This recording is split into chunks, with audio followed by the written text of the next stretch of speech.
শহীদ শরীফ ওসমান হাদি হত্যাকাণ্ডের বিচার দ্রুত বিচার ট্রাইব্যুনালে সম্পন্ন করা হবে বলে জানিয়েছেন আইন উপদেষ্টা আসিফ নজরুল। সোমবার আজ দুপুর 1:50 নিজের ভেরিফাইড ফেসবুক পেজে দেওয়া এক পোস্টে তিনি এ তথ্য জানান। পোস্টে আসিফ নজরুল বলেন, দ্রুত বিচার ট্রাইব্যুনাল আইন 2002-এর 10 ধারা অনুযায়ী পুলিশ প্রতিবেদন চার্জশিট জমা দেওয়ার পর সর্বোচ্চ 90 দিনের মধ্যে এই হত্যা মামলার বিচার কার্যক্রম সম্পন্ন করা হবে। উল্লেখ্য, জুলাই গণঅভ্যুত্থানের মুখ হিসেবে পরিচিত এবং ইনকিলাব মঞ্চের আহ্বায়ক শহীদ শরীফ ওসমান হাদিকে গত 12 ডিসেম্বর রাজধানীর পুরানা পল্টনের বক্স কালভার্ট সড়কে দুর্বৃত্তরা গুলি করে।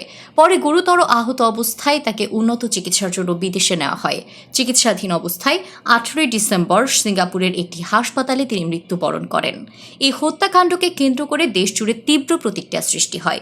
দ্রুত বিচার ট্রাইব্যুনালে মামলাটি নেওয়ার ঘোষণায় ন্যায় বিচারের প্রত্যাশা নতুন করে জোরালো হয়েছে বলে মনে করছেন বিশ্লেষকরা।